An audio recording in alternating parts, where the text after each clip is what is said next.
So I wanted to start by addressing this question of fans, of toxic fandom.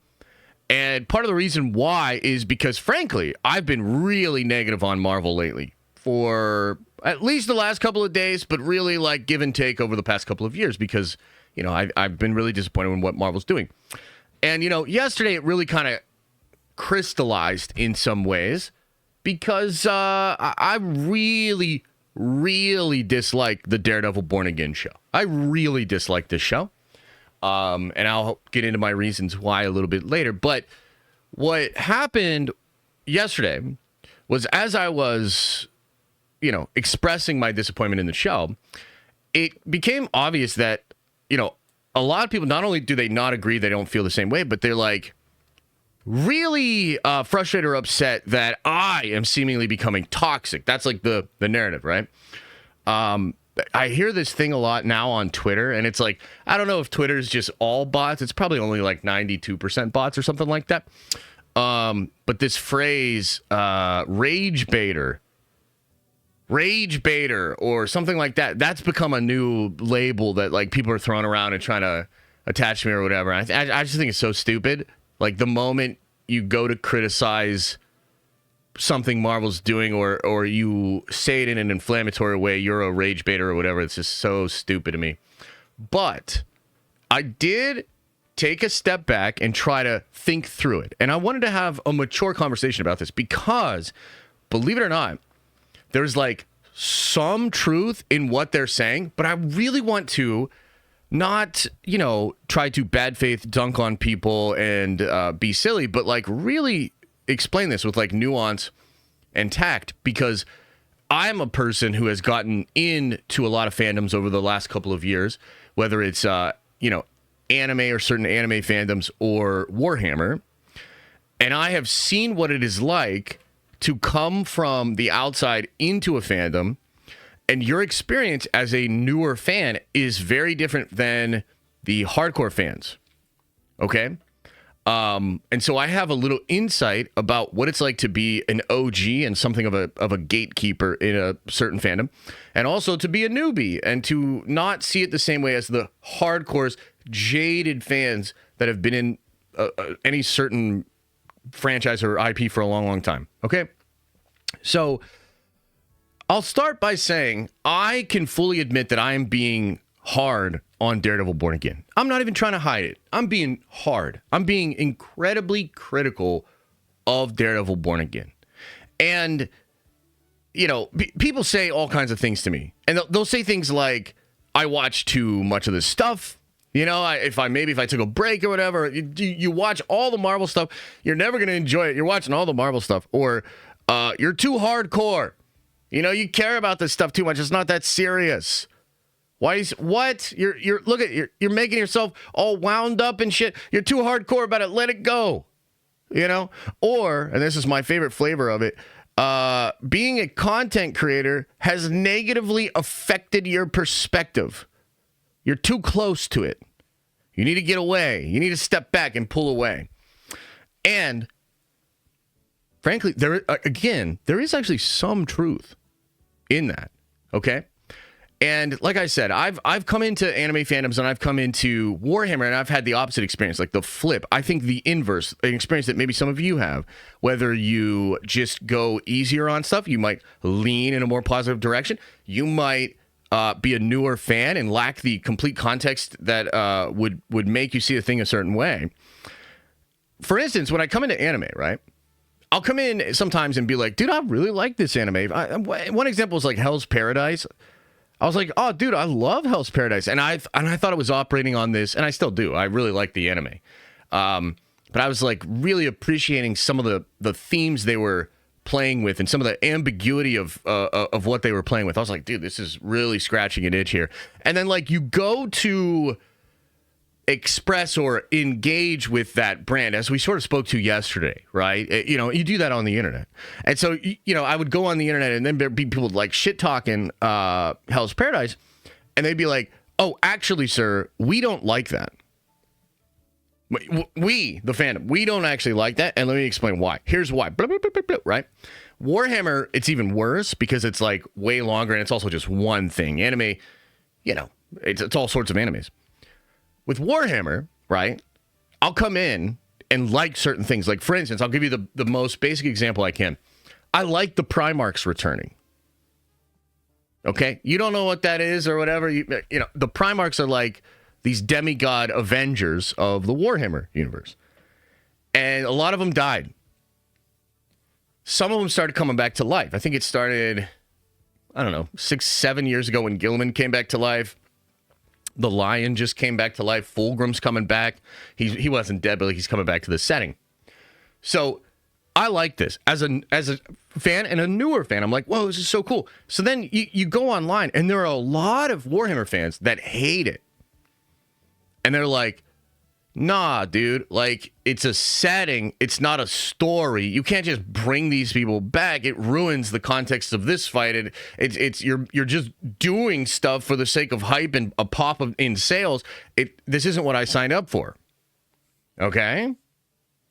So, the point is, I've had both experiences, and it kind of it gave me an appreciation for some of you that might feel like I am being a little too harsh on Daredevil or on Marvel content or whatnot, right?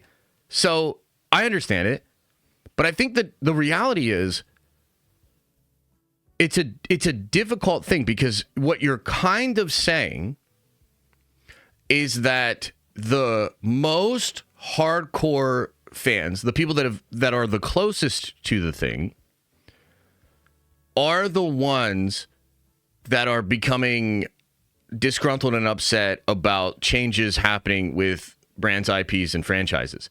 And I would argue that even though I totally understand it and I have like empathy for everybody involved, at the end of the day, you have to cater to those hardcore fans. And I'm not saying you have to completely cater to them or like tattletale to them or let them write the shit, right? That would be a mistake as well.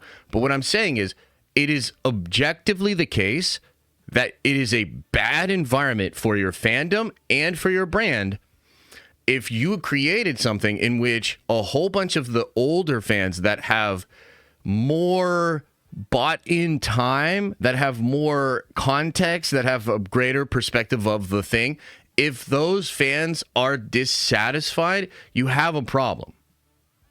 Like, it's not necessarily to say that, like, that's the only problem or, like, if you fix this, all the problems go away. But I think that it is absolutely true that that is a problem, you know? And as a fan, right, when I come into these fandoms with, like, anime and Warhammer, I understand, right, that I lack the context and like being bought in. Like I've only been into Warhammer for like 4, maybe 5 years, you know, and some people have been in for like 35 years, and they just have a different context. They were like there when like Third popped off, and then, you know, as the Horus Heresy starts being developed, like they have a context and a perspective that is different, and it absolutely matters. So even though I come in and I'm like, dude, no, I like the Primarchs returning, right? I like to understand the context of the fans that disagree, right? And you'll always have like grumpy fans. Like you'll always have like disgruntled fans that don't like everything. I always equate it to when you would go into the comic shop, and I really wish that comic shops would become more popular again, because I think going in on a Wednesday, buying your books and talking to people in the comic shop and kind of understanding that culture was really cool. You would get people, and we have people like this in the community, that are just, you know, contrarians, you know, or the people that are always going to say it was better before. They don't like the new costume pick. They don't like the new creative team, whatever. So there's a degree of, you know, humans are going to human. People are going to be who they are ultimately.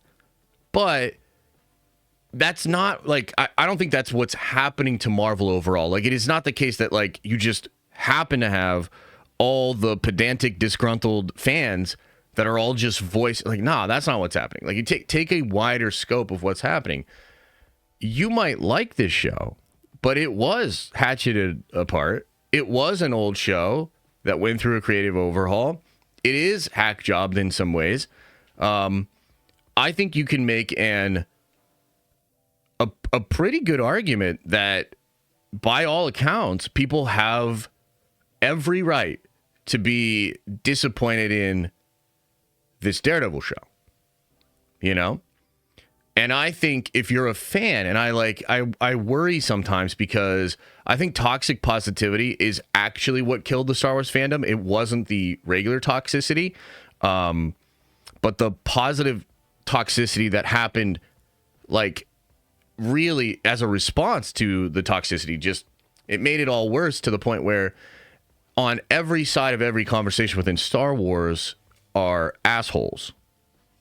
And literally what I mean by that is like people that are bad faith, intentionally trying to dunk and win internet games instead of have like discussions and really anchor their conversations in the love of the thing, which is totally different than the comic book thing. When you were in the comic book store, even the sweaty, pimply guy that hated every change, you still knew he loved the shit. You know what I mean? And you didn't think he was your enemy. You didn't think he was just trying to dunk on you in front of everybody else in the shop. That's not how that shit worked. So, you know, there is a bit of a difference there. I think it's totally fair to say that fans have a bigger voice and more power than ever before. I think fans have been able to organize in ways that they have not before. I think that content creators, you know, we sort of spoke to this yesterday or whatever, they obviously have this really crazy influence, and a big part of how fans engage with Marvel and DC is through content creators. So, you know, that is just the way things have changed and evolved.